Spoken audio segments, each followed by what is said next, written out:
You mentioned there are a lot of films that you might want to remember, but certainly one of them that you would be The Frighteners. I would or I That would you not. would. Oh, I have such rich, glorious memories of that. I really do. It's such a completely marvelous experience. It's like a pipe organ, just up and down the scale in harmony, man. It was just so great.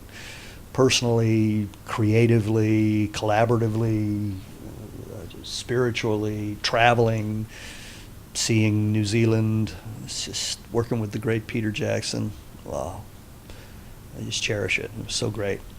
That seemed to be the turning point for him as well, going from the sort of films he was making before to then after that period, that's when he started working towards Lord of the Rings. Yeah, I mean, his early stuff was Fantastic. fantastic, but a completely different tone. And then I remember before I went in and auditioned, Heavenly Creatures had just gotten nominated for Best Original Screenplay, and also had just come out on video. There wasn't even DVDs at that point, I think. Maybe there were. And so when I saw that movie, I thought, well, this is completely different from Meet the Feebles.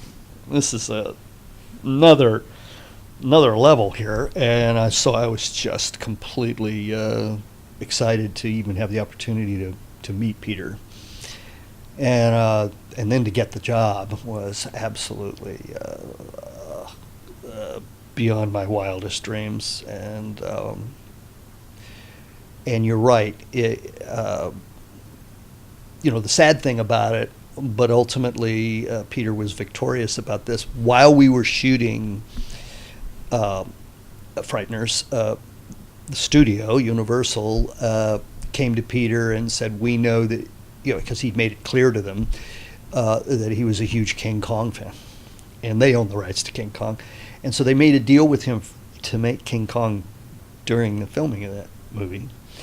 And as the way these things happen, Frighteners came out,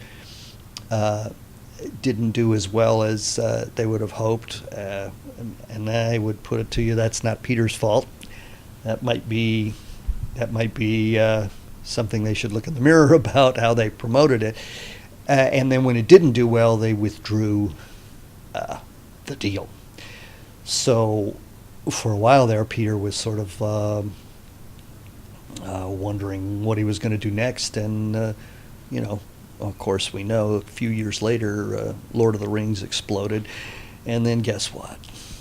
Universal had to come back on their knees and beg him, and he went, well, on my terms. Throw in a Universal Studios ride as well, and we'll talk. Yeah. So things turned around quite well for Peter on that. I'm sure he was really disappointed when that didn't follow through the first time, but all good things come to pass.